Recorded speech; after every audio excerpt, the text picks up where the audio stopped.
Je m'appelle Aung Thong Heup. C'est un peu difficile comme nom, mais c'est ainsi qu'on m'appelle depuis que je suis né. Je suis né au bord du Mekong, dans un village qui se trouve à peu près 60 km de Phnom Penh, au sud de Phnom Penh, jusqu'en 1965. J'ai quitté mon pays pour la France, pour faire mes études en économie politique. Une nouvelle manifestation organisée pour protester contre la fermeture de la Sorbonne et les arrestations groupe 20 000 étudiants. Le défilé dans Paris dure 5 heures sans incident. Je connais un petit peu les événements de mai 68. J'étais un enfant du tiers-monde qui voulait changer le monde à ma façon. Il y a les événements du Cambodge. C'est l'histoire. Phnom Penh est tombé pratiquement sans se battre. C'est assez étonnant, mais il y a eu des combats assez violents pendant 3 jours dans la périphérie. Et quand les Khmers rouges sont arrivés, la résistance a cessé immédiatement. À cette époque, j'ai choisi de soutenir le camp anti-impérialiste, comme c'était un progressiste à l'époque. Et ce qui fait que, après la victoire des Khmers rouges, contre toute logique à l'époque, maintenant à l'époque c'était logique, je suis retourné au Cambodge, dans mon pays. Oui, je pense que les Khmers rouges, ils ont voulu recommencer par une société tout à fait nouvelle. Alors il faut supprimer tous les gens instruits qu'ils ont trouvé trop. Ils connaissent trop les gens instruits, si vous voulez. Alors il faut supprimer tous les gens instruits et puis ils vont rééduquer les ignorants. Comme tout le monde, j'ai entendu des rumeurs comme quoi le régime était inhumain. Il est toujours impossible de savoir, parce que les journalistes ne sont pas admis, si la Révolution s'est vraiment rendue coupable de massacres, d'exactions, de transferts entiers de population. J'ai refusé de croire parce que je me disais que le Cambodge ne pouvait être pas comme ça, parce que les Cambodgiens ne pouvaient pas tuer d'autres Cambodgiens. J'ai pu voir les Khmers rouges exécuter une quinzaine de personnes. C'était une erreur, c'était stupide et tout ça. Mais ceci dit, dans ce temps-là, parce que c'est à l'époque, j'étais quand même fier de retourner dans mon pays. Et puis quand je suis arrivé,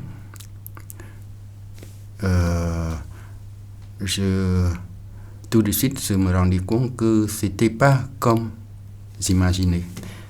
Dans cette ambiance irréelle qu'on nous a fait monter dans une camionnette.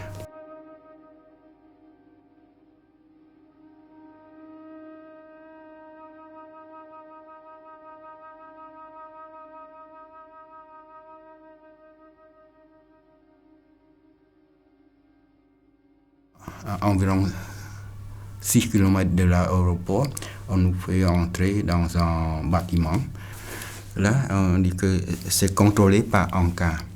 ANCAR, c'est invisible, on ne sait pas qui. ANCAR, c'est l'organisation, ça veut dire l'organisation. Chaque Cambodgien doit être surveillé par ANCAR, par l'organisation en permanence. Donc, on n'a pas le droit chaque Cambodgien ne pouvait pas se déplacer sans autorisation, même sortir de là où il vit. Chaque Cambodgien ne pouvait pas d'aller rencontrer les membres de sa famille. En gros, il n'y a personne qui sait où se trouve leur famille.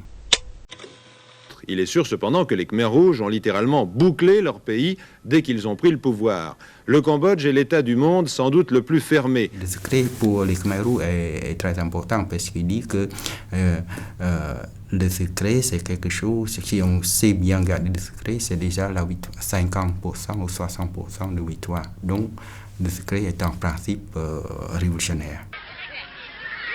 chaque espace non bâti est scrupuleusement transformé en jardin potager. Nous devons compter sur nos propres forces, déclare le Premier ministre Pol Pot, secrétaire général du Parti communiste Khmer. Et la population tout entière est ainsi mobilisée pour les grands travaux collectifs. Vous travaillez comme ça tous les jours, comme ça. Le travail, et puis le soir, il y a le sang critique, autocritique. La réforme de la pensée est très importante. Mais de toute façon, si vous parlez la vérité, on vous dit que vous êtes un bourgeois, incorrigible et compagnie. Et si vous mentez, on vous dit que j'étais très heureux de travailler, je pensais plus à ma classe passée, à mon passé, je pensais plus à ma famille. Alors on dit que vous mentez, vous ne dites pas la vérité. Donc c'est quelque chose qui est très difficile de sortir indemne en critique ou critique.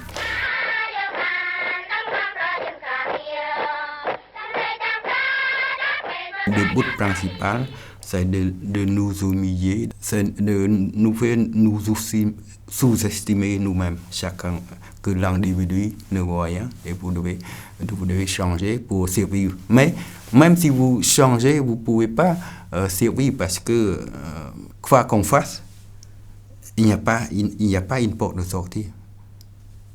Je crois que finalement c'est pour nous éliminer petit à petit.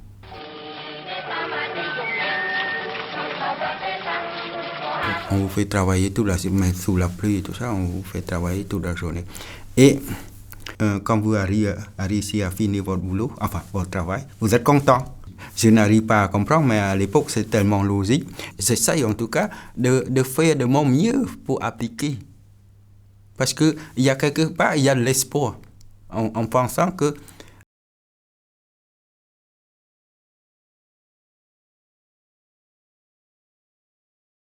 je ne me trouve pas dans une situation de prisonnier comme ça. C'est plus ambigu que ça.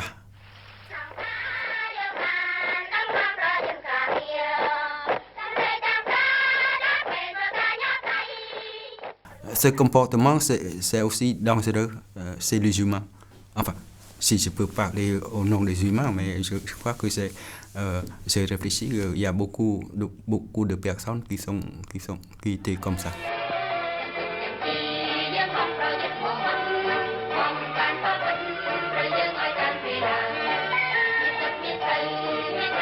La plupart du temps, on abandonne tout l'espoir de changement. Le but principal, c'est de trouver les moyens pour survivre jusqu'à la fin. Et jusqu'à la fin, mais je ne voyais pas la fin.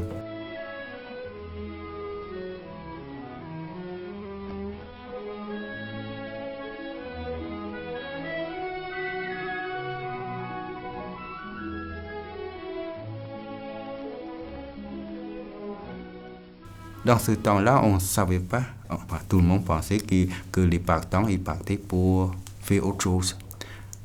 C'est aussi psychologique, je pense, quand on vit toujours dans la même chose, on voulait toujours changer. On pensait que d'autres endroits, c'est mieux. Et on rêvait un peu que peut-être un cas a besoin d'eux pour faire quelque chose. On s'embrassait, enfin, on dit au revoir et tout, et puis 20 ou 30 minutes après, ils étaient soit à Evandon, soit à éclaircir eux-mêmes, c'est qu'on raconte plus tard, leur tombe, leur fosse commune pour se fêter, quoi. Voilà.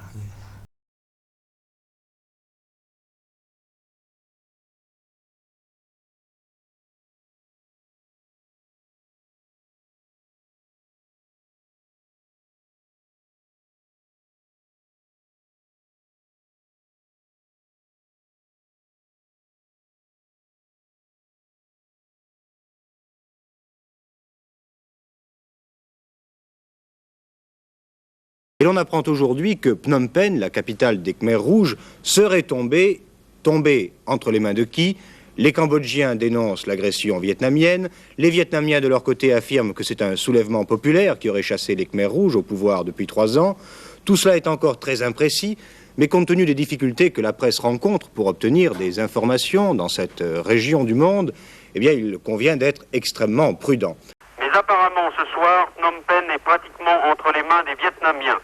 Radio Hanoï l'a en tout cas affirmé en début d'après-midi.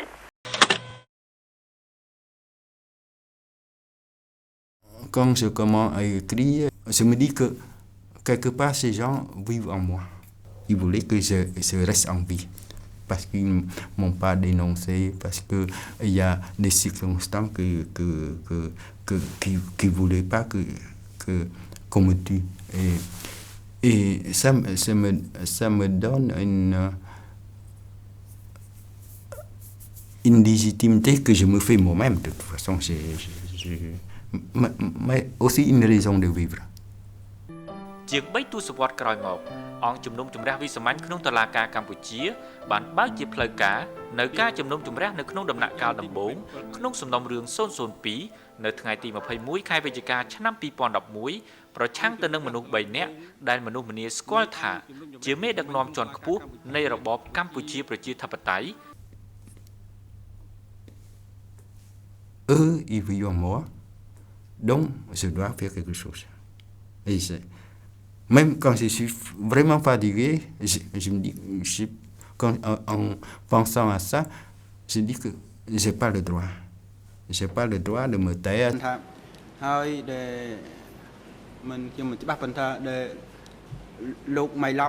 C'est très difficile à gérer la vérité. Le tribunal est tout, pour moi, est nécessaire et indispensable. Nécessaire et indispensable. Je n'ai pas aucun esprit de revanche ni de haine. Les criminels restant en vie sont des vieux et le sort ne m'entraîne pas tellement. ជនជាប់ចោទទាំង3រូបនេះជាប់ចោទពីបទអក្រិតកម្មបល័យពូជសាសន៍បទអក្រិតកម្មប្រឆាំងមនុស្សជាតិអំពើបំពារបំពានយ៉ាងធ្ងន់ធ្ងរលើអនុសញ្ញាទីក្រុងហ្សឺណែវចុះថ្ងៃទី12ខែសីហាឆ្នាំ1949 Grâce au tribunal, j'espère d'abord aider les Cambodgiens à avoir un état de droit, aider les Cambodgiens à poser le problème de l'impunité, inciter les Cambodgiens et inciter moi-même à parler leurs mots, à parler de leurs enfants, leur papa, leur je sais pas quoi, mais parler parce que c'est important de parler. Enfin, ça aide. Bien qu'on ne voit pas tout de suite le résultat, mais il faut toujours commencer par quelque chose au lieu d'oublier, effacer. C'est essayer d'inciter les gens à penser que c'est pas les chiffres qui comptent, mais chaque individu a son histoire. ឬបំបត្តិចោលនៅកំអែលសំណល់ពាក់កណ្ដាលអាណានិគមនិងប្រឆាំងទប់ទល់របបពាក់កណ្ដាលអសកតភូមិ Tous ces Cambodgiens qui sont des assassins maintenant, au début, ils luttaient pour les bonnes causes. Ils ne voulaient pas comme ça, mais ils sont écrasés par leur ambition, par leur bonne foi peut-être, par quelque chose, mais c'est comme ça. Parce que la certitude, c'est quelque chose de mortel. Et le monde ne peut pas se construire avec une seule vérité, il y a plusieurs vérités.